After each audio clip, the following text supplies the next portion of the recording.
Something was wrong. Susan Jennings stared at the kitchen clock as it ticked past 11:30 on a Tuesday night. The house was too quiet, too empty, and becoming all too familiar in its emptiness. Roger should have been home hours ago. She ran her fingers through her chestnut hair, streaked with subtle highlights that caught the kitchen's dim light. 3 nights this week already, and it was only Tuesday. Last week, it had been 4 nights. The week before that, 3. She was starting to see a pattern, one she didn't like at all.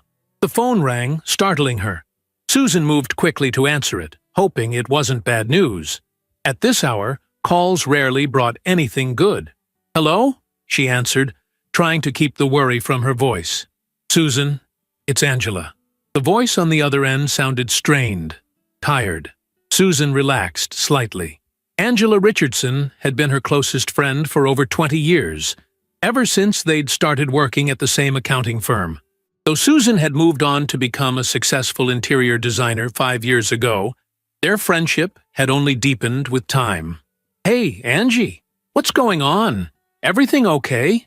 Susan asked, though she already suspected the answer. "Mark's not home yet.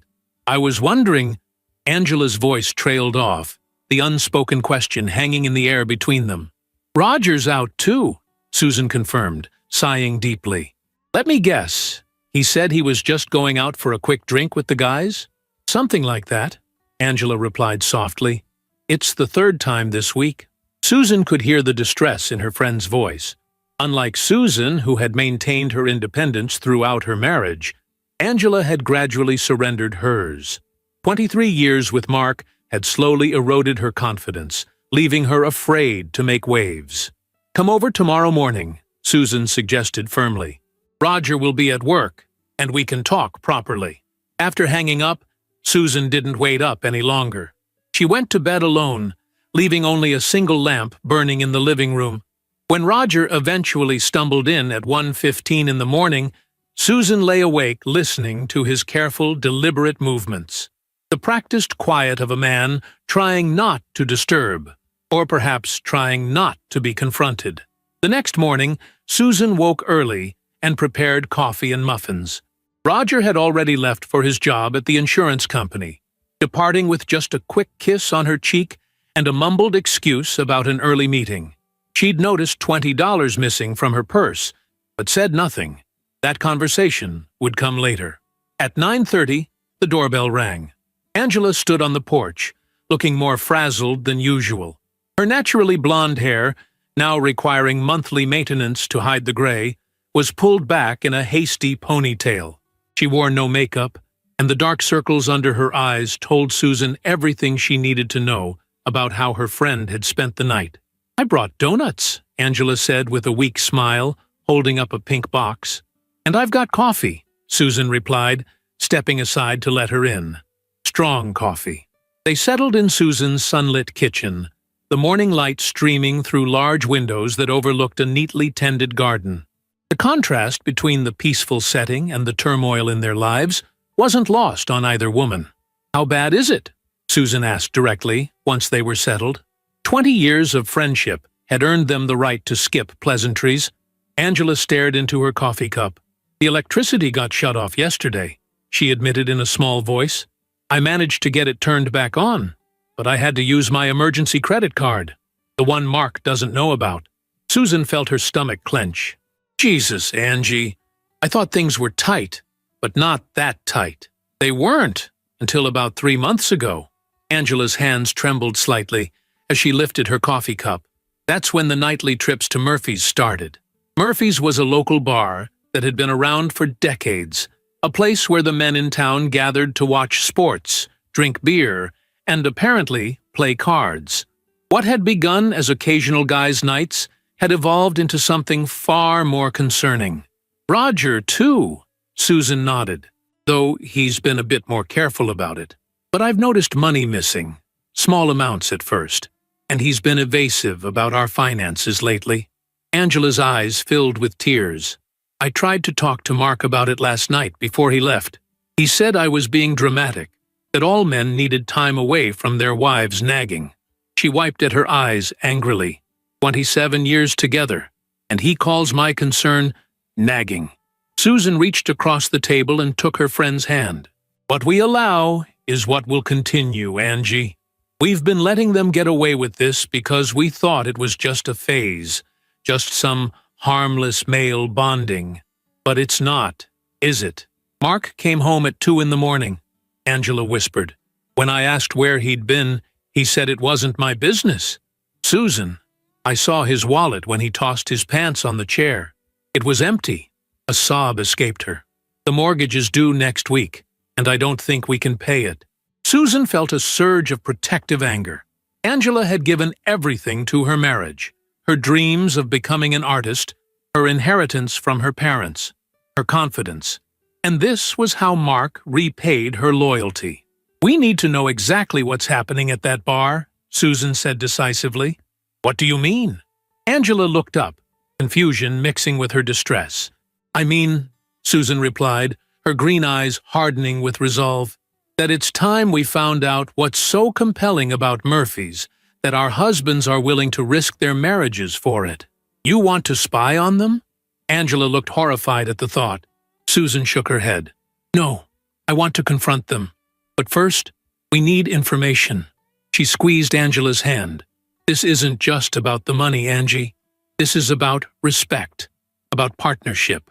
Remember when we were younger, how we promised each other we'd never let a man determine our worth? Angela nodded slowly, a faint smile ghosting across her lips at the memory. They had been 20-something and fiercely independent, sharing an apartment and big dreams for their futures. We're still those women, Susan insisted. Older, maybe a little more worn down by life, but we still deserve respect. And I'll be damned if I'm going to watch my best friend suffer while her husband gambles away their security. For the first time that morning, Angela's expression shifted from defeat to something like resolve. What's your plan? She asked quietly. First, Susan said, rising to refill their coffee cups, we gather intelligence. My nephew Danny works as a busboy at Murphy's on weekends. I'm going to give him a call. By that afternoon, Susan had learned from Danny that Wednesday nights were the biggest poker nights at Murphy's. The games started casually around 7, but got serious as the night went on. By midnight, significant amounts of money were changing hands. This ends now, Susan told Angela over the phone that evening. Tomorrow, we confront them. Separately, in our own homes. We tell them we know about the gambling and that it stops, or there will be consequences. I can't, Angela's voice trembled. Susan, you don't understand. Mark gets, when he's cornered, he gets mean. Susan felt a chill at her friend's words. Has he ever hit you? She asked directly. No, never that, Angela hurried to clarify. But the things he says, they cut deeper than any physical blow could. Susan understood then why her once vibrant friend had gradually dimmed over the years, becoming a shadow of the woman she'd once been. The realization made her even more determined. Then we don't confront them separately, she decided. We'll do it together. At the bar. What? Angela gasped. We can't just walk into Murphy's. It's practically a men's club. We'd be humiliated. Exactly, Susan replied, a plan forming in her mind. They've been humiliating us in private. Maybe it's time we brought things into the open. That night, when Roger came home, earlier than usual, but still smelling of whiskey and cigarettes, Susan watched him with new eyes. The man she'd married 20 years ago had been attentive, responsible, loving. The man before her now seemed like a stranger, sneaking around and lying to her face. Good game tonight? She asked casually as he settled into his recliner. Roger's eyes flickered with momentary surprise before he composed himself. Just a few hands with the guys. Nothing serious. The casual lie stung more than Susan had expected. They'd built a life together, raised a son who was now in college, weathered job changes and health scares. And now, they couldn't even share basic truths. That's good, she replied, matching his casualness. I'd hate to think you were getting in over your head. Roger's eyes narrowed slightly, but he said nothing, turning his attention to the television instead. As Susan lay in bed that night, Listening to Roger's steady breathing beside her, she thought about Angela, about the electricity being shut off, about 27 years of marriage crumbling under the weight of secrecy and disrespect. And she made a decision. Some things were worth fighting for: her marriage, her self-respect, and most certainly, her dearest friend. Tomorrow would change everything, one way or another. Susan woke before her alarm the next morning. The space beside her was already empty, the sheets cold. Roger had left early again. A note on the kitchen counter claimed another breakfast meeting. But Susan no longer believed these convenient excuses. She checked her purse. Another $40 missing. The amount was escalating, a red flag she couldn't ignore. At 9, her phone rang. Angela's voice came through, smaller than usual. "I couldn't do it," she confessed immediately. "Mark was in such a good mood this morning. He made coffee, told me I looked pretty." A pause. It's been months since he said anything like that. Susan closed her eyes, understanding the momentary reprieve such small kindnesses could bring after prolonged neglect. "Did he mention where he was last night?" "He said they were watching the baseball game at Murphy's. Just a guys' night." Angela's voice hardened slightly. "But I checked the schedule. There was no game last night." Susan felt a twist of vindication mixed with sadness. "So we stick with the plan. Tonight." "I'm scared, Susan." The admission came quietly. "What if this makes everything worse? Worse than having your electricity cut off? Worse than watching your husband lie to your face? Worse than being afraid in your own home?" Susan's questions came rapidly, years of watching her friend diminish fueling her determination. The Angela I knew in college would never have let a man make her this afraid. A long silence followed. When Angela spoke again, her voice carried a trace of its old strength. "You're right. I hate what I've become. I hate that I check his moods before I speak." "Then let's do something about it," Susan encouraged. "I'll pick you up at 9. We'll go together." After they hung up, Susan busied herself with work, trying to focus on her latest design project for a downtown law firm. But her mind kept drifting to Roger, to the gradual disintegration of their relationship. When had the distance begun? When had secrets started replacing conversations? As she sorted through fabric samples, Susan remembered their 20th anniversary 6 months ago. Roger had forgotten until she mentioned it that morning. He'd scrambled to order flowers and make dinner reservations, but throughout the meal he'd been distracted, checking his phone repeatedly. At the time, she'd assumed it was work stress. Now she wondered if the gambling had already taken hold by then. At 7 that evening, Susan called Roger's cell phone. "Hey," he answered, ambient noise in the background confirming he was already at Murphy's. "What's up?" "Just checking when you'll be home," she replied casually. "Don't wait up," Roger said. "Bill's retirement party, remember? Might be a late one." Another lie. There was no Bill, no retirement party.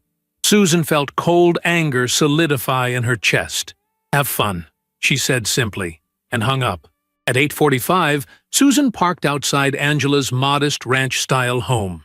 Once equally well-maintained as Susan's, the property now showed signs of neglect. Gutters sagging, garden overgrown, paint peeling around the window frames, financial troubles written in household decay. Angela emerged wearing a dress Susan hadn't seen in years, a deep burgundy wrap dress they'd bought together during a shopping trip to celebrate Angela's 40th birthday. Her hair was carefully styled, makeup applied with precision. Small pearl earrings caught the porch light as she locked her front door. "You look like yourself again," Susan said warmly, as Angela slid into the passenger seat. "I found this in the back of my closet," Angela replied, smoothing the fabric over her knees. "I'd forgotten I even had it." She took a deep breath. "I almost changed 3 times. Part of me still wants to back out." "That's the part of you that's afraid," Susan said, pulling away from the curb. "We're listening to the part that's had enough." Murphy's Bar and Grill sat on the corner of Main and Walnut, a brick building that had weathered 6 decades without significant updates. Its neon sign buzzed and flickered, casting an intermittent red glow over the crowded parking lot. Look at all these cars, Angela murmured as Susan found a space. On a Wednesday. Poker night, Susan reminded her grimly. Danny says Wednesdays are when the serious money comes out. They sat in silence for a moment, gathering courage. Through the windows, they could see the bar was packed, predominantly with men. Country music drifted out whenever the door opened. Mark's truck is here, Angela noted, her voice tightening. Third row, near the dumpster. Roger's too, Susan confirmed, spotting her husband's silver Dodge. Remember the plan. We walk in confidently, go straight to their table, and make it clear we're not leaving until they do. Angela nodded, though her hands twisted nervously in her lap. What if they refuse? What if they humiliate us? Susan turned to face her friend fully. Angie, they're the ones who should be ashamed, not us. Remember that. We've done nothing wrong. She reached over and stilled Angela's fidgeting hands. We've been friends longer than we've been married to these men. Whatever happens in there, we have each other. Something in Angela's posture straightened at these words. You're right. You've always been my rock, Susan. Even when I was too scared to stand up for myself. And you've always been the kindest person I know, Susan replied. But kindness shouldn't mean being a doormat. Tonight, we're taking back our dignity. The women exited the car and walked toward Murphy's, shoulders back, chins up. Susan felt a strange calm settle over her, the certainty of righteousness replacing anxiety. Beside her, Angela's steps grew more confident with each stride. The heavy wooden door swung open, releasing a cloud of cigarette smoke. The clinking of glasses and the rumble of male laughter. Heads turned as they entered. Women were not unheard of at Murphy's, but they were uncommon, especially unaccompanied, and especially on poker nights. Susan scanned the room, quickly spotting Roger and Mark at a large round table in the back corner. Cards fanned in their hands, whiskey glasses at their elbows, cigarettes smoldering in ashtrays. 5 other men completed the circle, all focused intently on their game. There, Susan nodded in their direction. Angela drew in a sharp breath, but kept pace as they weaved through the crowded bar. The men at the poker table were so engrossed, they didn't notice the women's approach until they were standing directly behind Roger and Mark. It was another player who looked up first, his expression shifting from concentration to surprise. Well, well, he said, nodding toward Susan and Angela. Looks like we have company, boys. Roger and Mark turned simultaneously, their faces registering identical shock before morphing into defensive irritation. Susan? Roger recovered first. What are you doing here? Hello, Roger, Susan replied calmly. We thought we'd join you for cards tonight. Mark's face darkened as he stared at Angela. Go home, he said flatly. This isn't a place for wives. Angela flinched but held her ground. Susan felt a surge of pride for her friend. Apparently it's not a place for husbands either, Susan countered, since you both seem to have forgotten you are husbands. She pulled out an empty chair from a neighboring table and placed it directly between Roger and Mark. Deal us in, gentlemen. The other players exchanged uncomfortable glances. One cleared his throat and gathered his chips. Maybe we should call it a night, he suggested, clearly wanting no part in the unfolding domestic drama. No, Mark's voice was hard. They're leaving, not us. He turned to Angela, his voice dropping to a threatening whisper. We'll discuss this at home. But Angela surprised everyone, perhaps even herself, by pulling up another chair and sitting beside Susan. No, Mark, we'll discuss it right here, where you've been spending all your time and our money. Roger's face flushed red. This is embarrassing, he hissed at Susan. What are you trying to prove? That our marriages still mean something, Susan replied steadily. That when your wife tells you she's worried about your gambling, you listen. That when bills need paying, you don't drop another $100 on poker.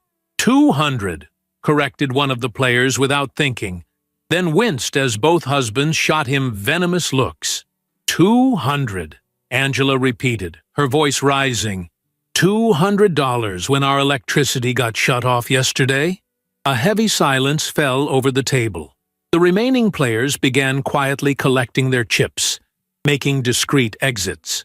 "You got the electricity turned back on, didn't you?" Mark replied defensively. "I saw the lights were working when I got home." "Because I had to use my emergency credit card." Angela's voice shook with rare anger. "The one I keep for actual emergencies, not self-inflicted crises." Susan watched the realization dawn on Roger's face. This wasn't just about an uncomfortable scene at the bar. This was about their marriages teetering on the edge of disaster. "Susan," he began, his tone softening to the conciliatory one he used when trying to smooth over problems. "You're overreacting. It's just a friendly game." "A friendly game doesn't leave my best friend unable to pay her mortgage," Susan countered. "A friendly game doesn't lead to stealing money from your wife's purse." She saw his eyes widen at this accusation. "Yes, I noticed.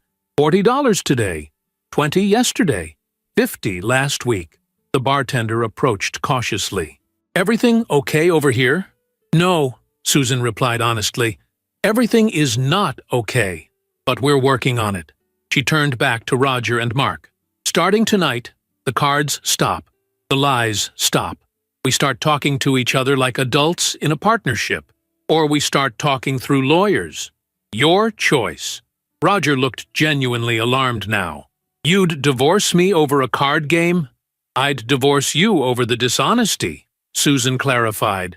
"Over the disrespect. Over watching what's happening to Angela and refusing to let it happen to me too."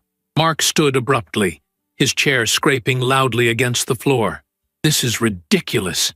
Angela, get in the truck. Now." Angela remained seated, though Susan could feel her trembling beside her. "No, Mark. I'm going home with Susan tonight." "The hell you are!" Mark's voice rose, drawing attention from nearby tables. "The hell I'm not," Angela replied with quiet dignity. "I've called a locksmith to change the locks tomorrow. You can collect your things while I'm at work." The blood drained from Mark's face. "You can't do that. That's my house, too." "It's my inheritance that bought it," Angela reminded him. "My name alone on the deed because you had credit problems, remember? I've tolerated a lot over 27 years, Mark. I've tolerated your moods, your criticism, your control. But I won't tolerate watching you gamble away our future." Susan felt a fierce swell of pride for her friend. This was the Angela she remembered. Thoughtful, but unbreakable when it mattered. Roger's approach was different from Mark's angry bluster. He reached for Susan's hand across the table. "Honey, I admit I got carried away, but it's not as bad as you think. Let's go home and talk about this privately." Susan withdrew her hand. "There's nothing private about what's happening here. Our marriages are falling apart in full view of Murphy's Bar and Grill." She gestured around them. "You made it public when you chose this place over home, night after night." By now, most of the poker players had dispersed, leaving Roger and Mark isolated at the table with their wives. Other patrons pretended not to watch the confrontation, but the usual bar noise had hushed to a curious murmur. "One chance," Susan said clearly. "That's what we're offering. Come home now, put the cards away for good, and we'll work through this together. Stay, and find new living arrangements tomorrow." Angela nodded in agreement, her resolve visibly strengthening with each passing moment. The men exchanged glances, a silent communication passing between them. 20 years of friendship had made them allies, but it had also entrenched their worst habits. Susan could almost see the mental calculations: pride versus practicality, addiction versus marriage. Roger broke first. "I'll get the tab," he said quietly, reaching for his wallet. Mark remained defiant, but uncertainty had crept into his expression. "This isn't over," he told Angela, but the threat in his voice had diminished. As the men settled their bills, Susan and Angela walked outside, arm in arm, into the cool night air. "I can't believe we did that," Angela whispered, tears and laughter mingling in her voice. "I can't believe I stood up to him." Susan squeezed her friend's arm. "I always knew you could. You just needed to remember it, too." The battle wasn't over. Addiction rarely surrendered easily, and wounded pride could be dangerous. But standing in the parking lot of Murphy's, watching their husbands emerge with chastened expressions, Susan felt something she hadn't experienced in months. Hope. Whatever came next, they would face it together, just as they always had. The following days unfolded with the tense uncertainty of a ceasefire.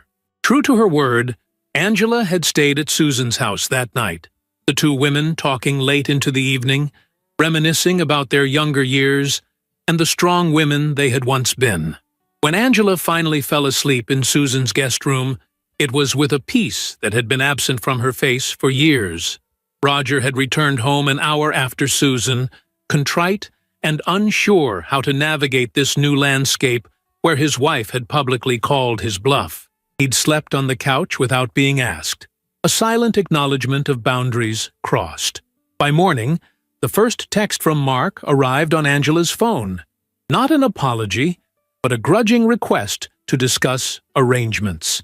Susan had watched her friend's hands tremble as she replied, setting firm conditions for their meeting. They would talk at Susan's house, with Susan present, or not at all. "You don't have to do this alone anymore," Susan reminded her as they sat at the kitchen island, sharing coffee and uncertainty. "I've been alone in my marriage for years," Angela replied softly. "I just didn't want to admit it." Mark arrived at noon, unshaven and hollow-eyed. The night had clearly been rough for him. Good, Susan thought uncharitably as she let him in. Consequences were long overdue. The three of them sat in Susan's living room, Angela and Susan on the sofa.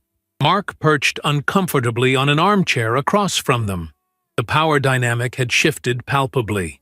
"This is between me and my wife," Mark began, shooting Susan a resentful look. "Your wife asked me to be here," Susan replied evenly, "and given your history of intimidation, I'm staying." Mark's jaw tightened, but he didn't argue further. Instead, he turned to Angela. "You changed the locks? Really, Angela?" "Yes," she confirmed, her voice steady despite her pallor. "I need time to think, Mark. Time without worrying about what mood you'll be in when you come home, or whether we'll make the mortgage payment." "I admit things got a little out of hand with the cards," he conceded reluctantly. "But you're overreacting. Marriage means working through problems together, not changing locks and making ultimatums." "Marriage also means honesty and partnership," Angela countered, "neither of which you've demonstrated lately." Susan remained silent, watching her friend stand her ground. This was Angela's battle, and she was finally fighting it. "I've written down some conditions," Angela continued, sliding a folded paper across the coffee table. "If you want to come home, these are non-negotiable." Mark unfolded the paper and read, his expression darkening. "Counseling? Joint access to all accounts? No poker nights?" He looked up incredulously. "You're treating me like a child." "I'm treating you like an addict," Angela corrected him. "Because that's what you've become, Mark. The gambling controls you now, not the other way around." "This is ridiculous," he scoffed, tossing the paper back onto the table.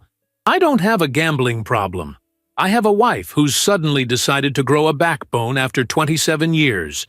Susan saw Angela flinch at the casual cruelty, but admired how she straightened her shoulders before responding.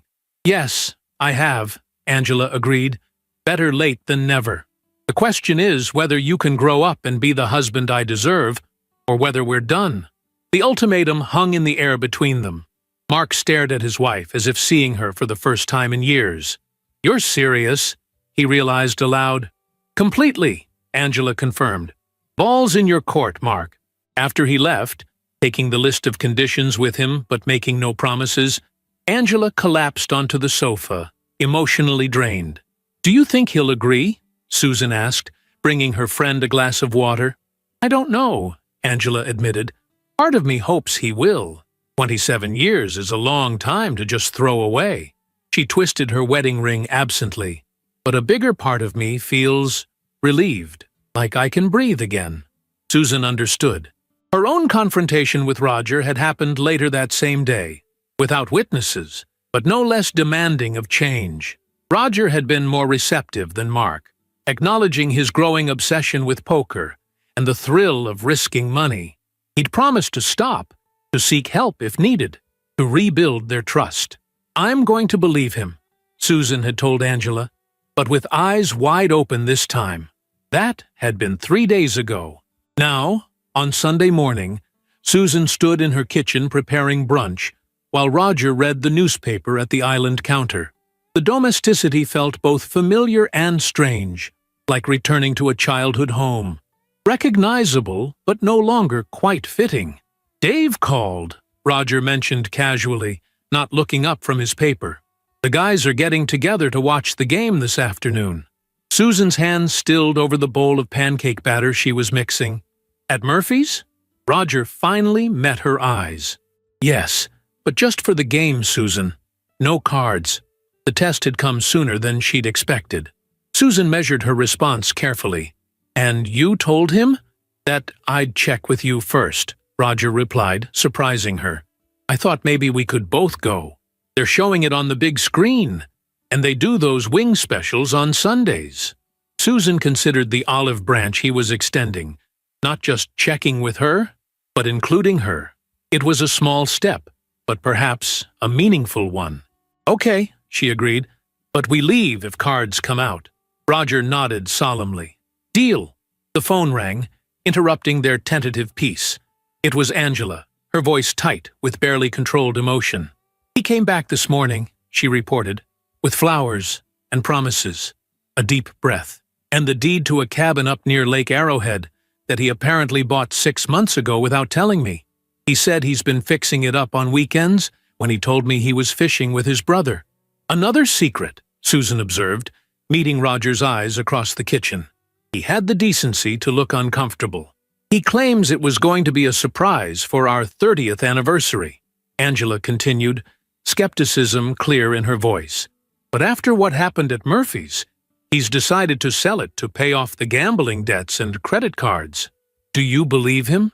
Susan asked gently. A long pause followed. "I don't know what to believe anymore," Angela admitted. "The cabin is real. He showed me pictures, and it would explain where some of the money went. But it's convenient," Susan finished for her, "and still means he was lying and hiding major financial decisions." "Exactly," Angela sighed heavily. "He signed my list of conditions, Susan. Every single item. He's sitting in our living room right now, calling to make an appointment with a marriage counselor." Susan weighed her next words carefully. "What does your gut tell you?" "That he's scared," Angela replied promptly. "Scared of losing me. Scared of losing the house. Scared of having to start over at 53. Another pause. "But also, maybe scared enough to actually change." "Do you want him to stay tonight?" Susan asked. "No," Angela said firmly. "I told him he could come back for counseling sessions and scheduled talks, but he needs to find somewhere else to stay for at least a month. I need space. Time to remember who I am without constantly managing his moods." Pride swelled in Susan's chest.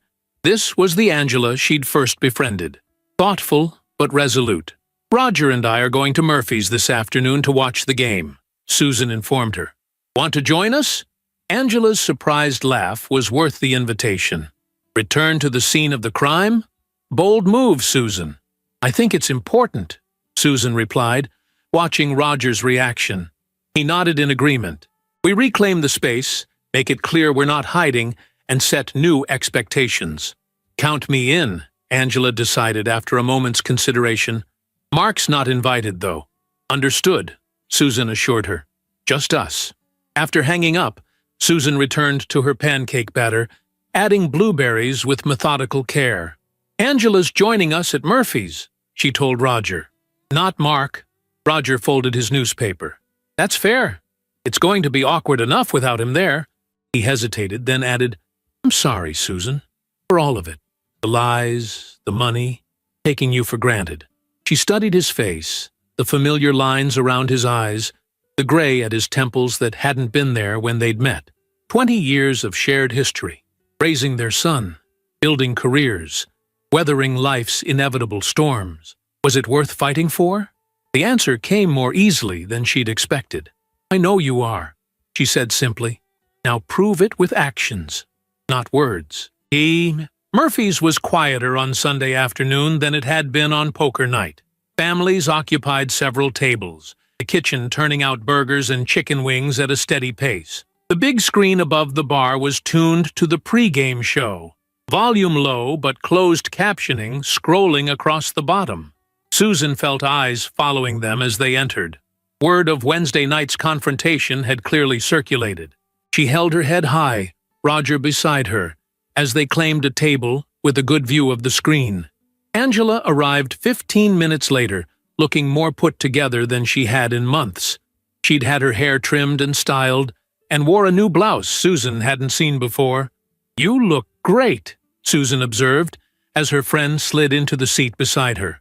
"Retail therapy," Angela admitted, with a small smile.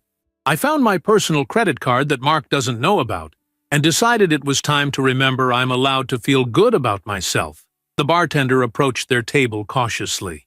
Tony, the same one who had witnessed their confrontation days earlier. "Good to see you folks," he said, with only the slightest edge of wariness. "What can I get you today?" "3 iced teas," Susan ordered, "and a large order of wings to share." Tony nodded, clearly relieved that today's visit seemed peaceful. As he turned to leave, Angela called after him. "Tony, does Murphy's still do the charity poker tournament for the Children's Hospital in December?" The bartender turned back, surprised. "Yes, ma'am. First Saturday in December. Like always." Angela nodded thoughtfully. "Good. Please put my name down as a volunteer for the planning committee. I used to be an event coordinator before I got married. I'd like to help." "Hey." Susan raised an eyebrow at her friend as Tony departed with their order. "Planning committee?" she questioned. "For a poker tournament?" Angela shrugged, a hint of her old mischief returning to her eyes. "Know your enemy, right? Besides, it's for charity, and I need to start rebuilding my resume if I'm going to rejoin the workforce." "You're looking for a job?" Roger asked, genuine interest in his voice. "I need to," Angela replied matter-of-factly. "Even if Mark keeps his promises, we're in a financial hole. And more importantly, I need something that's mine again. An identity beyond being Mark's wife." Susan reached over and squeezed her friend's hand. "I think it's a great idea." The game began, and with it a strange new version of normalcy. Roger explained plays to Angela, who had never followed football but asked thoughtful questions. Susan noticed other wives and girlfriends throughout the bar, couples sharing baskets of fries and friendly arguments about referee calls. This was what Murphy's could be. Not a den of secrets and lost paychecks, but a place for genuine recreation and connection. The thought was bittersweet. Halfway through the second quarter, the door opened and Mark walked in.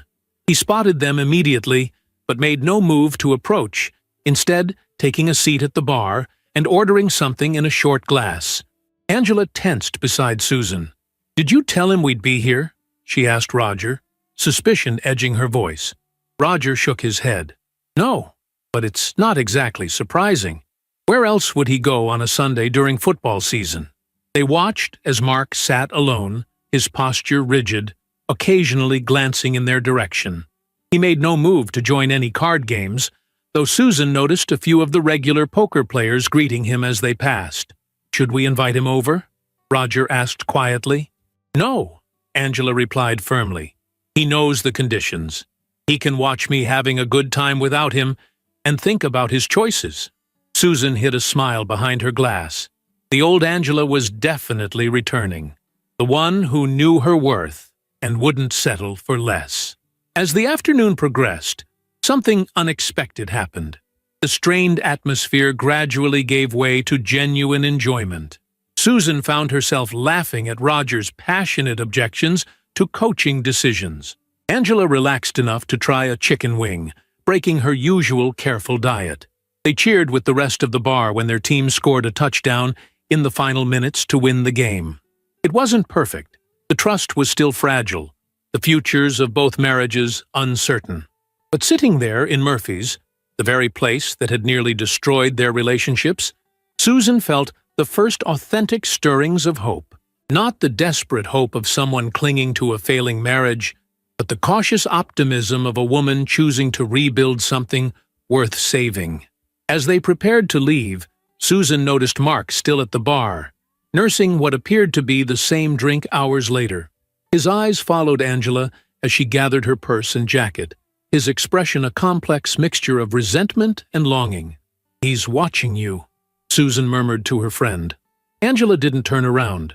"Let him watch," she replied calmly. "Let him see what he stands to lose." Outside in the parking lot, the late afternoon sun cast long shadows across the asphalt. Roger walked slightly ahead to bring the car around, leaving the two women alone for a moment. "Do you think we did the right thing?" Angela asked suddenly, her voice low. "Coming here today, I mean." Susan considered the question seriously. "Yes," she answered finally. "We showed them, and ourselves, that we won't be pushed out of spaces or made invisible, that we're not hiding at home while they live their lives in public." Angela nodded slowly. "It feels different being here by choice rather than sneaking in to catch them." "That's called taking back your power," Susan replied with a smile. As Roger pulled up in their sedan, Susan saw Mark emerge from Murphy's, watching them from the doorway. The road ahead would not be easy for any of them, but for the first time in months, it felt like they were all finally traveling in the same direction, toward honesty, respect, and perhaps, eventually, healing. "Same time next Sunday?" Roger suggested as they drove away, Murphy's fading in the rearview mirror. "Maybe," Susan answered, meeting Angela's eyes in the back seat. "We'll see. One day at a time. One choice at a time. The only way broken things ever truly mended." 3 weeks passed with a rhythm of cautious progress and occasional setbacks. Susan and Roger established new patterns, shared morning coffees where they actually talked instead of just occupying the same space, joint review of bank statements, text messages when either would be late coming home. Small rebuilding blocks, but significant ones. Angela's journey proved more complicated. Mark attended their first counseling session with apparent sincerity, listening attentively as Angela articulated years of accumulated hurts. But when the therapist gently suggested Mark might have both gambling and anger management issues, his old defensiveness flared. He'd stormed out, calling the whole process psychobabble nonsense designed to emasculate him. 3 days, Angela told Susan over lunch the following day. 3 days he managed to keep his promises before reverting to form. They sat at their favorite cafe downtown, a small bistro with outdoor seating that allowed them to enjoy the unusually warm October sunshine. Angela looked tired but resolute, pushing her salad around more than eating it. "Did he go back to Murphy's?" Susan asked, concerned by the shadows under her friend's eyes. Angela shook her head. "Not that I know of. But he's been calling constantly, alternating between apologizing and accusing me of destroying our marriage with unreasonable demands." She set down her fork with a sigh. 27 years, Susan. How did I not see who he really was for 27 years? Susan reached across the table to cover her friend's hand with her own. "Because he didn't start out this way, and because the changes happened so gradually, you normalized them. We all do it, adapt to worsening situations because they shift by degrees. Like the frog in boiling water," Angela murmured. "Exactly. But you jumped out before it was too late." Susan squeezed her hand. "I'm proud of you." A wan smile crossed Angela's face. "I applied for 3 jobs yesterday. Entry-level administrative positions. Nothing fancy, but it's a start." "That's wonderful!" Susan's enthusiasm was genuine. "Any place interesting?" "The community college, the hospital foundation, and that new tech startup downtown." Angela straightened slightly, a spark of her old confidence showing through. "I had an interview with the hospital foundation this morning. They seemed impressed by my volunteer work from before." "Before Mark," Susan clarified gently. "Before I became just someone's wife," Angela agreed. "The director remembered me from the charity auctions I used to coordinate. She said they need someone organized who can work with donors." This small victory deserved celebration. Susan signaled their server and ordered 2 slices of chocolate cake, Angela's favorite indulgence. that she rarely allowed herself anymore. "What are you doing?" Angela protested weakly. "Celebrating your first interview," Susan replied firmly, "and reminding you that pleasure isn't something you need to earn or justify." As they shared dessert, Susan observed the subtle changes in her friend. The straightened posture, the more direct gaze, the occasional genuine smile. Angela was reclaiming herself piece by piece. "Roger's been good?" Angela asked, skillfully redirecting the conversation away from herself. Susan considered the question honestly before answering. "Better. He hasn't been back to Murphy's for cards, though he still goes for the occasional game on TV." She paused. "But he always tells me first, and he's home by 10. Do you trust him?" The question cut straight to the heart of the matter. "I'm choosing to," Susan replied carefully. "Trust isn't just something you feel anymore. It's a decision I'm making day by day, based on his actions." Their conversation was interrupted by Angela's phone buzzing insistently. She checked the screen, and her expression tightened. "Mark again. That's the 5th call today." "What does he want?" Susan asked, though she could guess. "To come home. To talk things through man to woman without interfering friends or quack therapists," Angela quoted wearily. "He's offered to cut back on poker to once a week." "Cut back isn't quit," Susan pointed out. "I know." Angela silenced the phone and slipped it back into her purse. "I've told him my conditions haven't changed. All or nothing." After lunch, Susan returned to her home office to work on designs for a new client. She found herself more focused than she had been in months, the constant background worry about Roger's whereabouts having eased somewhat. Trust was a muscle being exercised again, growing stronger with each upheld promise. Around 4, her phone rang, Angela's number lighting up the screen. "I got it!" her friend exclaimed without preamble. "The hospital foundation job. They just called with an offer." Susan felt a surge of genuine joy. "That's amazing. When do you start?" "Monday," Angela replied, breathless with excitement. "It's only 30 hours a week to start, but full benefits and the potential for advancement. We need to celebrate properly," Susan insisted. "Dinner tomorrow night?" "My treat." "Actually," Angela hesitated briefly, "I thought maybe we could go to Murphy's." The suggestion caught Susan by surprise. "Murphy's? Are you sure?" "I've been thinking about it," Angela explained. "Mark's still calling and pressuring me to let him come home. I need to show him, and myself, that I'm moving forward either way." "And you want to do that at Murphy's? What better place?" Angela's voice strengthened with conviction. "It's time we stopped avoiding it like it's their territory. Besides, Friday is ladies' night. Half-price appetizers and cocktails." Susan couldn't help but smile at her friend's reasoning. "Murphy's has a ladies' night?" "Apparently, they started it after the recession hit, and they needed to attract more customers," Angela replied. "Tony mentioned it when I stopped by to talk about the charity tournament planning." "You went to Murphy's alone?" Susan was impressed. "Just for 20 minutes during my lunch break," Angela clarified. "But yes, I did. And it felt empowering, honestly." "Then ladies' night it is," Susan agreed. When she mentioned the plans to Roger that evening, his reaction surprised her. "I think that's great," he said, looking up from his laptop where he was paying bills. Another new commitment he'd made to transparency in their finances. "Angela deserves to celebrate. That Murphy's crowd can be rough, though. Want me to come along? Just to be nearby?" Susan considered the offer. "Concerned for our safety? Or afraid Mark might show up?" Roger's expression grew serious. "Both, actually.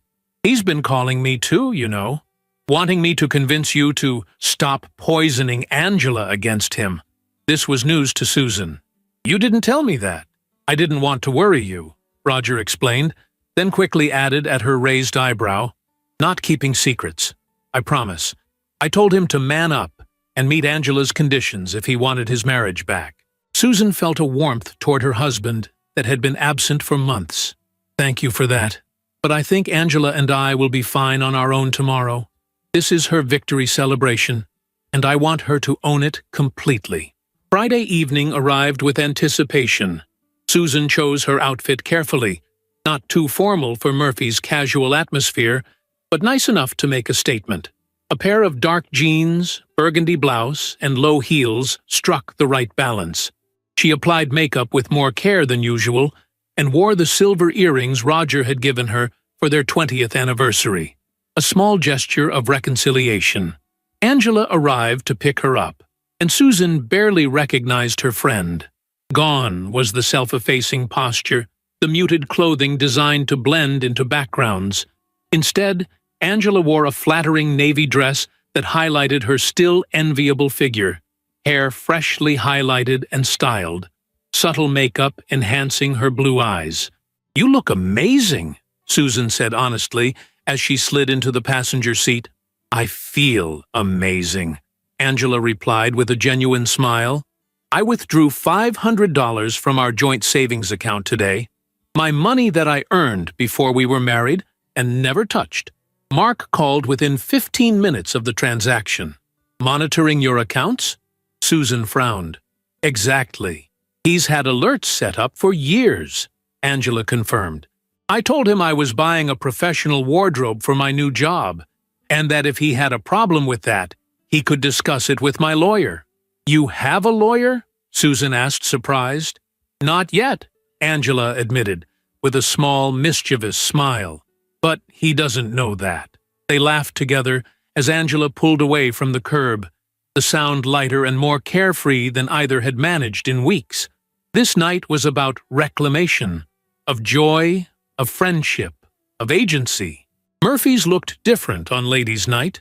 The usual sports memorabilia and neon beer signs remained, but small tea light candles had been placed on each table, and the lighting adjusted to a more flattering dimness. A sign near the entrance advertised specials on wine and cocktails, and the clientele was noticeably more diverse. Groups of women occupied at least half the tables. "I hardly recognize the place," Susan commented as they found a table near the window, strategic positioning that allowed them to see who entered while remaining somewhat removed from the main floor. "Tony said they've been trying to expand beyond the guys and sports image for a while," Angela explained. "Economic necessity." They ordered wine and appetizers, settling into conversation that deliberately avoided any mention of husbands or marital problems. Instead, they discussed Angela's new job, Susan's latest design project, and memories from their younger years. It felt like rediscovering an old, comfortable sweater that had been misplaced, but never forgotten. "Remember when we drove to Mexico for spring break our junior year?" Angela asked, eyes bright with the memory. "And your car broke down in that tiny town?" Susan groaned dramatically. "And the only mechanic in town didn't speak English, and our Spanish was terrible. See, but you charmed him anyway," Angela recalled, "with that ridiculous phrase book and a lot of hand gestures. We got home, didn't we?" Susan laughed. "3 days late and completely broke," Angela finished. "My parents were furious. Mine were just relieved," Susan countered. "Remember what my dad said? At least you didn't come home pregnant or in jail." They dissolved into laughter that drew glances from nearby tables, not disapproving but curious and occasionally smiling in response to their evident enjoyment. "We were something back then," Angela said, her voice softening with nostalgia. "Fearless." "We're something now, too," Susan reminded her, raising her glass in a toast. "To fearless second acts." They clinked glasses just as the door to Murphy's opened, admitting a group of men, including Mark. He spotted them immediately, his expression cycling rapidly from surprise to anger to calculation. After a brief conference with his companions, he made his way toward their table, alone. Angela straightened in her chair, face composed but hands tightening around her wine glass. Susan shifted slightly, positioning herself more protectively beside her friend. "Well, well," Mark said as he reached them, his tone overly casual. "Ladies' night, huh? Since when do you come to bars, Angela?" "Since I decided to start living my life again," Angela replied evenly. "We're celebrating my new job." Something flickered in Mark's eyes. Genuine surprise, perhaps. "New job? You didn't tell me you were looking for work. I don't have to tell you everything anymore, Mark. That's what separation means." He pulled out a chair without being invited and sat heavily. Susan noticed he was careful to keep his back to his friends at the bar, clearly not wanting them to witness whatever conversation was about to unfold. "This has gone on long enough, don't you think?" he asked, lowering his voice. "I've given you space. I've tried to respect your process, but it's time to be reasonable and come home." Angela took a deliberate sip of her wine before responding. "I am being reasonable. I gave you clear conditions for reconciliation, which you rejected when you walked out of therapy." "That guy was a quack," Mark insisted. "He had his mind made up about me before I even sat down." "That quack is a licensed clinical psychologist with 20 years' experience in marriage counseling," Angela corrected him calmly. "And he simply named what I've been experiencing for years, but couldn't articulate." Mark's jaw tightened. Susan recognized the warning sign from years of observing their interactions, the prelude to one of his tirades that would usually silence Angela for days. But before he could speak, Angela continued. "I start at the hospital foundation on Monday," she informed him, her voice steady. 9 to 3, Monday through Friday. The pay isn't much to start, but it's mine. The first money I've earned in my own name since we got married. "We don't need the money," Mark argued dismissively. "I told you I'm selling the cabin. That will clear the debts." "This isn't about need," Angela replied. "It's about want. I want to work. I want to contribute. I want an identity beyond Mrs. Mark Richardson." His face darkened. "So this is what your friend has been filling your head with? Feminist crap about identity?" He shot Susan a venomous look. Susan remained silent, recognizing this was Angela's battle to fight. Her friend didn't disappoint. "Susan has been supporting me while I rediscover my own voice," Angela said firmly. "But these are my decisions, my boundaries, my requirements, not hers." Mark leaned forward, dropping all pretense of casualness. "I miss you," he said, his voice suddenly vulnerable. "The house is empty without you. I keep finding your things. A hair clip in the bathroom, your favorite coffee mug in the cabinet, and it kills me." Susan watched Angela carefully, seeing the momentary softening in her expression. 27 years of marriage created powerful emotional hooks, and Mark knew exactly which ones to tug. "I miss aspects of our life together, too," Angela admitted quietly. "But I don't miss walking on eggshells. I don't miss checking your mood before I speak. I don't miss lying awake wondering if we'll make the mortgage payment." "That's all in the past," Mark insisted, reaching for her hand across the table. "I've changed. I swear it." Angela allowed the contact briefly before withdrawing her hand. 3 weeks isn't change, Mark. It's a pause." His expression hardened again. "So what then? How long are you planning to drag this out? A month? 6 months? Should I just file for divorce and be done with it?" The threat hung in the air between them. Susan held her breath, watching her friend's face. This was the moment of truth. Capitulation or continuation? Angela took a deep breath. "If that's what you choose, I can't stop you. But I won't be emotionally blackmailed into coming home before I'm ready, before I trust that real change has happened." Mark stared at her in apparent disbelief. This was not the response he had expected. Not from the woman who had accommodated his every mood and demand for decades. "You've changed," he said finally, accusation plain in his tone. "Yes," Angela agreed simply. "I have." A heavy silence fell over the table. In the background, the Friday night crowd continued their conversations and laughter, oblivious to the small drama unfolding in the corner. Mark stood abruptly. "This conversation isn't over," he stated flatly. "But I'm not going to sit here being judged by your friend while we discuss our marriage." "Susan stays," Angela replied firmly. "She's here to celebrate my new job, and I want her here." The look Mark gave Susan could have curdled milk. Without another word, he turned and rejoined his friends at the bar, immediately ordering what appeared to be whiskey. "Are you okay?" Susan asked quietly once he was out of earshot. Angela released a shaky breath. I think so. That was harder than I expected. And easier, somehow. You stood your ground beautifully, Susan assured her. I was so proud watching you. He'll be back, Angela predicted, glancing toward the bar where Mark was now animatedly talking with his friends, occasionally shooting looks in their direction. He's never accepted the word no gracefully. Then we'll handle it, Susan promised. Together, like always. They finished their wine and ordered dessert, determinedly reclaiming their celebration. But the carefree mood had been punctured, reality intruding on their evening of independence. As they prepared to leave an hour later, Susan noticed Mark was still at the bar, watching Angela's every move. The intensity of his gaze concerned her. There was calculation there, and wounded pride, a potentially dangerous combination. Let's take my car, Susan suggested as they gathered their things. I'll drive you home, and Roger can pick me up later.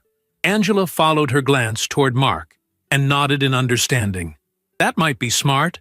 They made their way to the exit, heads held high. As they passed the bar, Susan heard one of Mark's friends call out, "Better rein in your wife, Mark, before she gets too independent." Laughter followed, but Mark's expression remained stony, eyes fixed on Angela's retreating form. Outside in the cool October air, both women exhaled with relief. That wasn't exactly the carefree celebration I had in mind, Angela admitted as they walked toward Susan's car. But it was still a victory, Susan reminded her. You faced him on your terms in a public place and held your boundaries. That's worth celebrating. As they drove away from Murphy's, Susan checked the rear-view mirror repeatedly, half expecting to see Mark's truck following them. But the road remained clear. He's not done, Angela said quietly, echoing Susan's thoughts. This is just the beginning. Susan reached over to squeeze her friend's hand. Then, so are we. Just the beginning of the new Angela, the one who knows her worth and won't settle for less. The road ahead remained uncertain. Marriages built over decades couldn't be repaired or ended in mere weeks. But watching the determination in her friend's profile as streetlights flickered across her face, Susan felt confident they would navigate whatever came next, together, as they always had. November arrived with crisp mornings and golden afternoons that set the neighborhood's maple trees aflame with color. 6 weeks had passed since the confrontation at Murphy's, each day bringing small evolutions in both marriages. Susan stood at her kitchen window, coffee mug warming her hands as she watched a squirrel busily preparing for winter.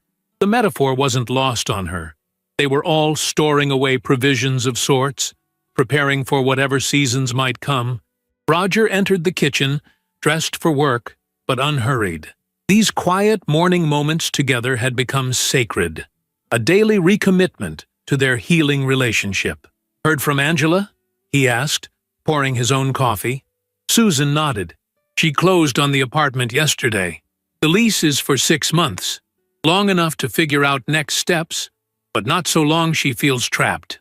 Angela's decision to rent her own place had come after Mark's behavior had escalated from pleading to intimidation. Nothing overtly threatening, but enough to make staying with Susan or returning home feel equally untenable. She needed neutral territory. How's she affording that on her new salary? Roger asked, genuine concern in his voice. The past weeks had shown Susan a side of her husband she'd forgotten existed, the compassionate man who'd once been so attuned to others' needs. Remember that inheritance from her aunt? The one Mark always said was too small to bother investing? Susan smiled slightly. Turns out Angela put it in a separate account years ago. It's grown enough to cover the security deposit and first few months' rent while she gets established. Pride colored her voice. Angela's quiet resistance, the secret accounts, the preserved inheritance, had been her version of survival all along. Not confrontation, but preparation. Susan had initially misread it as submission. Smart woman, Roger commented, joining her at the window. Speaking of smart financial decisions, I've been meaning to talk to you about something. Susan tensed slightly. Even with their progress, old reflexes died hard. Roger noticed her reaction and gently placed his hand over hers. "It's nothing bad.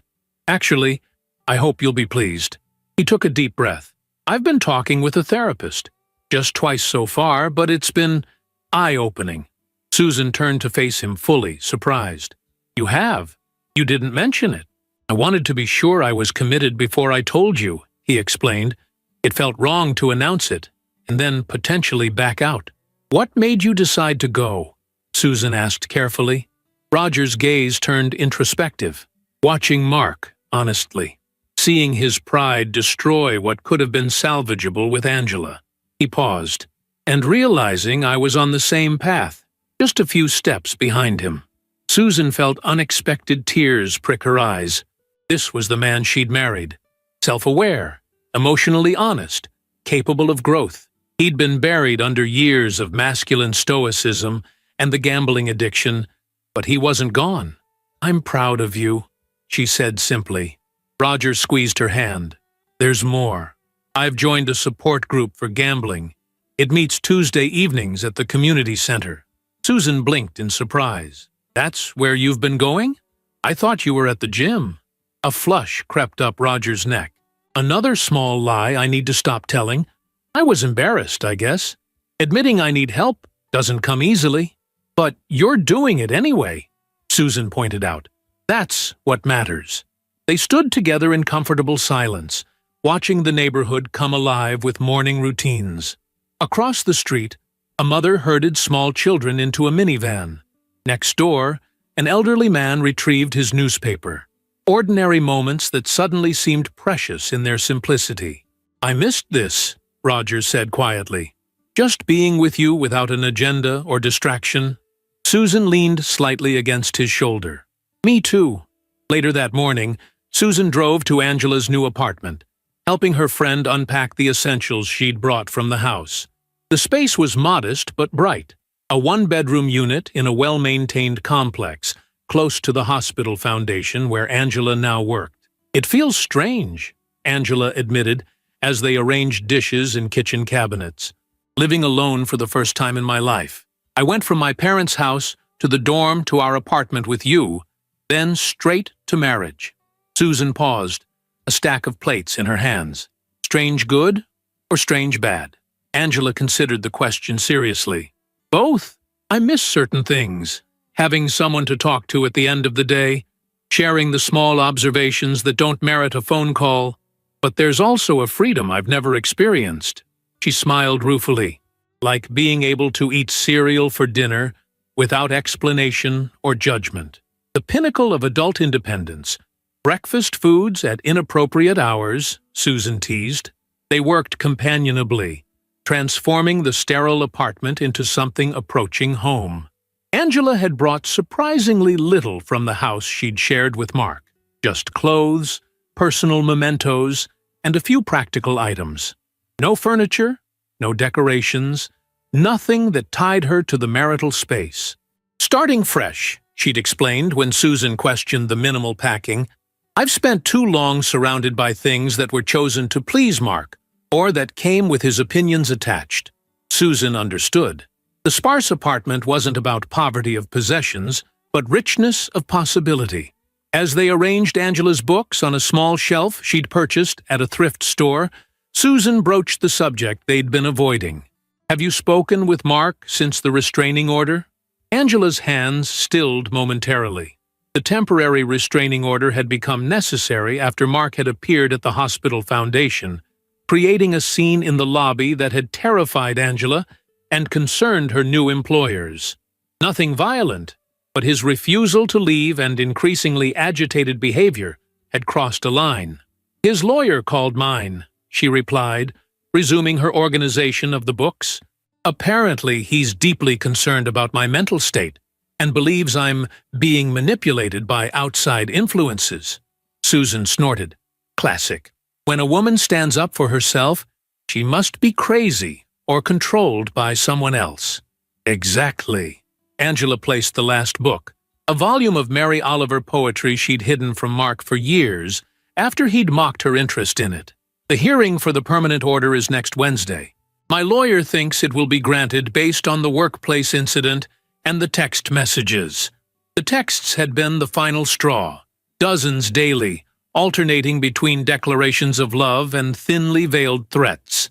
When Angela had blocked his number, he'd started using friends' phones to continue the barrage. "Will you be okay seeing him in court?" Susan asked gently. Angela nodded, resolve evident in her expression. "I need to see this through, for my own peace of mind." She straightened, surveying their morning's work. "Enough about Mark. Tell me about you and Roger." Susan shared Roger's revelation about therapy and the support group as they broke for lunch, enjoying sandwiches on Angela's small balcony that overlooked a community garden. "Do you believe him?" Angela asked directly. "That he's committed to change?" "I do," Susan answered without hesitation. "It's different from Mark's promises. Roger's not doing it to get me back or to preserve appearances. He's doing the work quietly, without announcement or expectation." Angela nodded thoughtfully. "I'm glad. Your marriage was worth saving." She gazed out over the garden below, where an elderly couple was carefully harvesting the last of the season's tomatoes. "I'm not sure mine ever was." "Don't say that," Susan protested automatically. "It's not self-pity," Angela clarified. "Just clarity that's been a long time coming. Mark and I built a life together, but not a partnership. Not like what you and Roger had before the gambling took hold." The insight struck Susan as both profound and accurate. Her marriage with Roger had always been fundamentally sound, derailed by specific behaviors rather than character flaws. Angela and Mark's issues ran deeper, to the very foundation of how they viewed each other and themselves. "What happens after the hearing?" Susan asked. Angela squared her shoulders slightly. "I file for divorce. My lawyer says, with the documentation we have of financial misconduct and the restraining order, it should be straightforward. Mark can fight it, but he'd only be delaying the inevitable." "And you're ready for that step?" "More than ready," Angela confirmed. "I'm 57 years old, Susan. How many more years do I want to spend unhappy?" The question hung in the air between them, simple yet revolutionary. That evening, Susan and Roger attended a community theater production, their first real date night since before the Murphys' confrontation. The play was mediocre, but the experience of sitting together in the darkness, occasionally whispering observations or sharing silent laughter at particularly overwrought performances, felt like rediscovering a forgotten pleasure. Afterward, they walked downtown, the November air crisp but not yet bitter. Christmas lights had begun appearing in storefronts, though Thanksgiving was still weeks away. The premature festivity suited Susan's mood, hopeful, anticipating better days ahead. "Let's get dessert," Roger suggested, nodding toward a small cafe still lit despite the late hour. "They make that chocolate thing you love." The fact that he remembered her favorite dessert, a flourless chocolate cake with raspberry sauce, touched Susan unexpectedly. These small moments of attentiveness had been the first casualties of his gambling obsession. The cafe was nearly empty, just a young couple in one corner and a barista wiping down the espresso machine. Roger ordered for both of them, another small gesture that felt like reclaimed intimacy rather than presumption. As they waited for their dessert, Susan's phone buzzed with a text from Angela. "He's here, outside my apartment. Police called." Susan's heart dropped. "We need to go," she told Roger urgently, showing him the message. "Mark's at Angela's place." They abandoned their waiting dessert, Roger leaving cash on the table as they hurried out. Susan called Angela as they rushed to the car, but the call went straight to voicemail. "Drive to her apartment," Susan directed, trying to keep panic from her voice. "I'll keep trying to reach her." The normally 15-minute drive felt interminable. When they finally pulled into the apartment complex, 2 police cruisers were parked outside Angela's building, lights flashing but sirens silent. A small crowd of curious neighbors had gathered, despite the late hour. Susan spotted Angela immediately, standing near one of the police cars wrapped in a cardigan that seemed inadequate against the night air. Her face was pale but composed as she spoke with a female officer. There was no sign of Mark. Susan rushed to her friend's side, Roger following at a respectful distance. "Are you okay? What happened?" Angela turned at her voice, relief washing over her features. "Susan." "Yes, I'm all right. Just shaken." She nodded to the officer. "This is Officer Ramirez. She was just taking my statement." The officer, a compact woman with a no-nonsense expression, addressed Susan. "You're the friend?" "Yes," Susan confirmed. "What happened? Where's Mark?" "We've taken him into custody," Officer Ramirez explained. "He violated the temporary restraining order and resisted when officers attempted to remove him from the property." Angela shivered slightly, and Susan immediately removed her own jacket to wrap around her friend's shoulders. "He was pounding on my door," Angela explained quietly, "shouting that he knew I was in there, that he just wanted to talk. When I didn't answer, he started threatening to break it down." "Did he?" Roger asked, concern evident in his voice. Angela shook her head. "A neighbor called the police before it got that far. But he was different tonight, more desperate, unpredictable." Officer Ramirez closed her notebook. "He'll be held at least until arraignment. With the violation of the restraining order and resisting arrest, the judge may deny bail, especially given the history you've shared with us." After the police departed, promising to patrol the area throughout the night, Susan insisted Angela come home with them rather than staying alone in the apartment. "Just for tonight," she urged when Angela hesitated. "We have the guest room all made up. You shouldn't be alone right now." Too exhausted to argue, Angela agreed. As they drove back to Susan and Roger's house, a heavy silence filled the car. The escalation they'd all feared had finally materialized. Later, after settling Angela in the guest room with a cup of chamomile tea and promises to leave her door ajar in case she needed anything, Susan found Roger waiting in their bedroom, concern etched on his face. "This could have been bad," he said quietly as she closed the door. "If that neighbor hadn't called when they did." Susan nodded, the full implications sinking in. "I know. Mark's spinning out of control. It's more than that," Roger replied, his expression troubled. "Watching him these past weeks, the denial, the blame-shifting, the inability to accept reality. It's like seeing my own potential future played out in front of me. A cautionary tale." Susan sat beside him on the edge of the bed. "But you chose a different path." "Because I had the chance to see where my behavior was leading," he acknowledged. "And because you confronted me before I was too far gone." He took her hand. "I'm grateful, Susan. Not just that you stayed, but that you cared enough to fight for us." The next morning brought logistical challenges and difficult decisions. Angela needed to file for an emergency extension of the restraining order. She needed clothes from her apartment, but was afraid to go alone. She needed to inform her new employers about the situation in case Mark was released, and attempted to return to her workplace. Susan and Roger mobilized to help, dividing tasks and providing the practical support Angela needed to navigate the day's requirements. By evening, exhaustion had settled over all of them, but a plan was in place. Angela would stay with Susan and Roger until after the hearing. Additional security measures had been installed at her apartment. Her supervisor at the foundation had been understanding and supportive, arranging for her to work remotely for the remainder of the week. "I never wanted to be this person," Angela confessed, as they sat in Susan's living room that evening, a fire crackling in the fireplace to ward off the November chill. "The woman with the restraining order. The victim." "You're not a victim," Susan corrected firmly. "You're a survivor. There's a world of difference."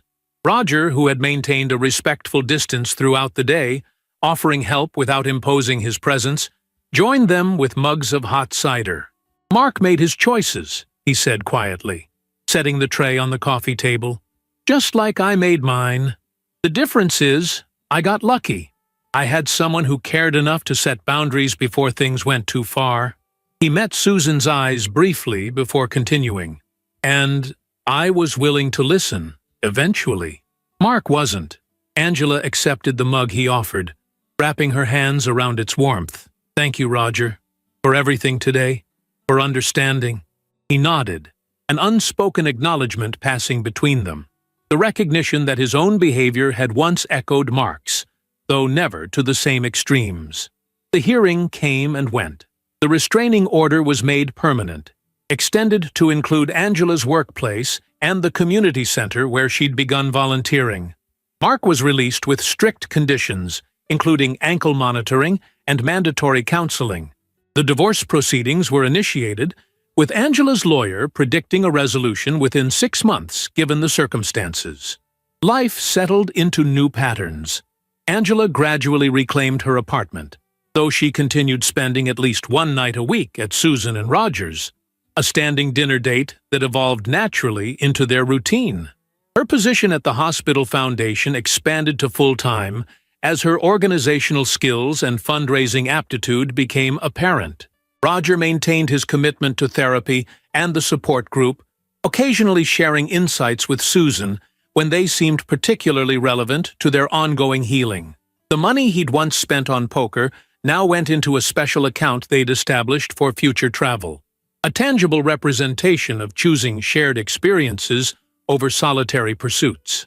By mid-December, as the year drew to a close, Susan found herself reflecting on the extraordinary journey of the past months. Standing in her kitchen preparing appetizers for their traditional pre-Christmas gathering, expanded this year to include Angela and a few close friends, she felt a profound sense of gratitude for the crisis that had ultimately strengthened what mattered most. Roger entered from the garage, arms laden with firewood for the evening. "Need any help with those?" he asked, nodding toward the cheese board she was arranging. "I've got it," she assured him, "though you could open the wine to let it breathe." He set down the wood and moved to the task, the easy coordination of their movements speaking to decades of partnership. As he worked, he glanced up with an expression that caught Susan's attention, hesitant yet hopeful. "I've been thinking," he began, carefully removing the cork from a bottle of Cabernet. "Murphy's charity poker tournament for the Children's Hospital is tomorrow night." Susan paused in her arrangement of crackers. "Yes, Angela mentioned she's helping coordinate it." Roger nodded. "I'd like to attend. Not to play," he added quickly, seeing her expression. "To donate. To face that place on my terms, the way Angela has been doing with all the spaces that intimidated her." Susan considered his request. The charity tournament had been a fixture in their community for years, raising significant funds for the Children's Hospital Oncology Ward.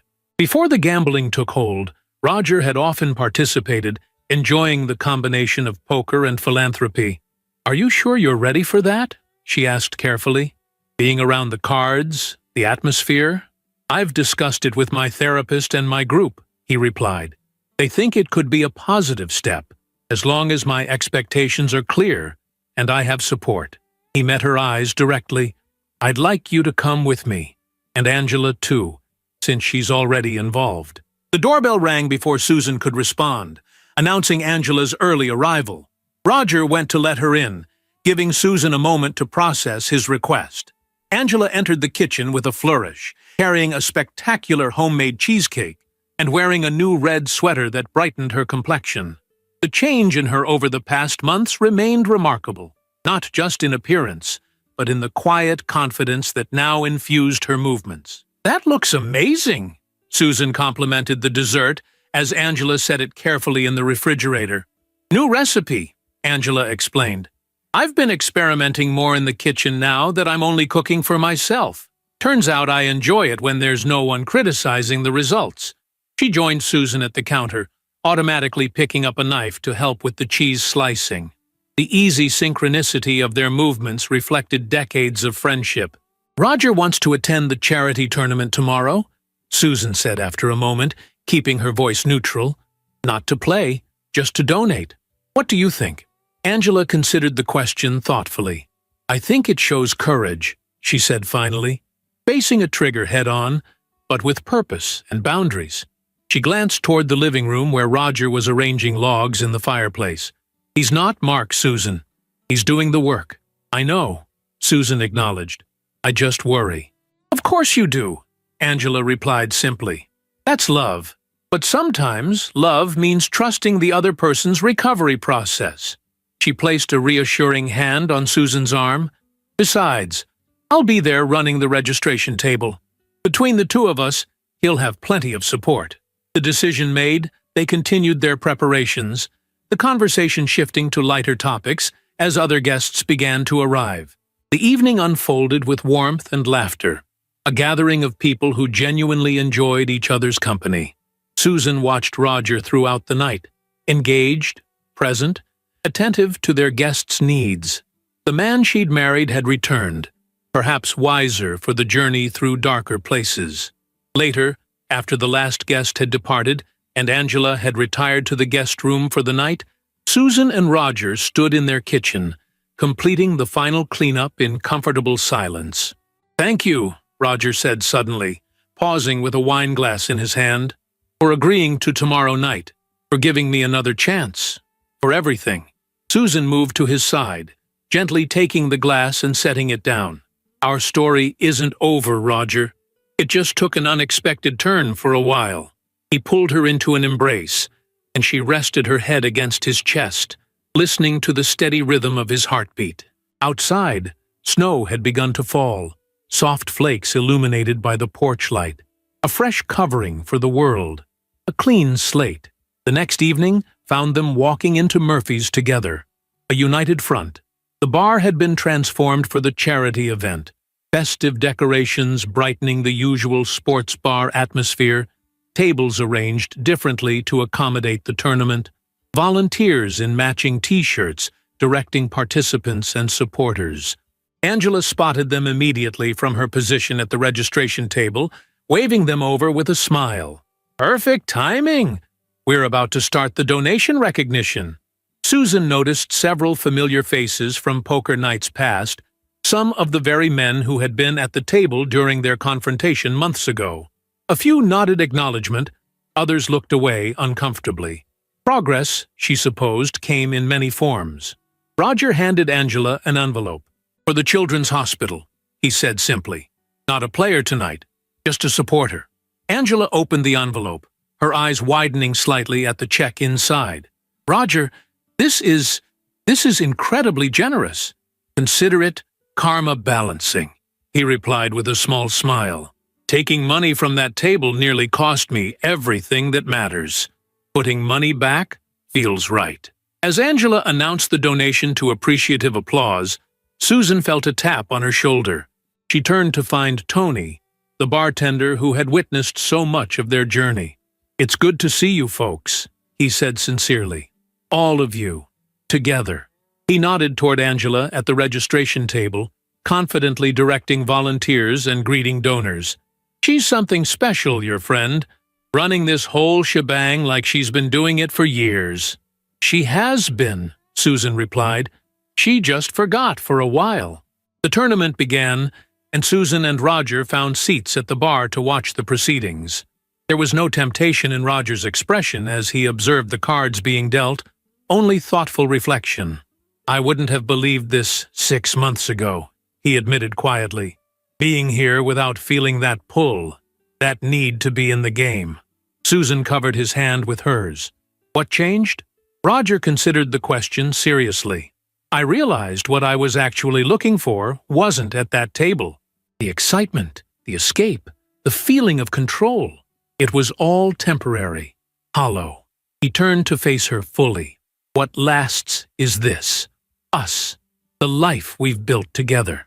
Across the room, Angela looked up from her clipboard and caught Susan's eye, flashing a quick smile before returning to her duties. In that brief exchange, Susan read volumes: pride, gratitude, newfound strength, enduring friendship. They had all been dealt difficult hands in recent months. But sitting there in Murphy's, the very place where their marriages had nearly ended, Susan recognized the truth. It wasn't the cards you were dealt that determined the outcome, but how you played them. When to hold firm, when to fold, when to risk everything on a new hand. Angela approached during a break in the tournament action, cheeks flushed with the success of the event. "We've already surpassed last year's total," she reported happily. "The oncology ward expansion is fully funded." "Congratulations," Susan said warmly. "This is your victory." Ours, Angela corrected, including both Susan and Roger in her gaze. I wouldn't be standing here if you two hadn't shown me what real partnership looks like, even when it's being tested. He squeezed Susan's hand. You taught me what I deserve, what we all deserve. As the evening continued around them, Susan felt something settle within her, a certainty that transcended the lingering questions about their futures. Whatever challenges lay ahead, they would face them from a place of truth, armed with the wisdom of difficult lessons learned and friendships tested by fire. Some marriages, like Angela and Mark's, weren't meant to survive such tests. Others, like hers and Roger's, emerged stronger for having confronted their weaknesses. The difference lay not in luck, but in willingness to see clearly, to change deeply, to fight for what truly mattered. In the end, it wasn't about winning or losing, but about choosing which games were worth playing and which tables deserved a place at the center of one's life. For Susan, the answer had always been clear, even when temporarily obscured by life's complications. Family, friendship, love that demanded the best from each of them and gave its best in return. As she sat between her husband and her dearest friend, in the very place that had nearly destroyed them all, Susan felt not triumph, but grace, the quiet miracle of second chances, wisely taken. If you enjoyed the story, leave a like and subscribe to the channel. And drop a comment below. What city are you watching from? And if your heart tells you to, feel free to leave me a tip on Buy Me a Coffee. Just check the first pinned comment. Thanks for keeping me company and for the coffee, and I'll see you in the next story.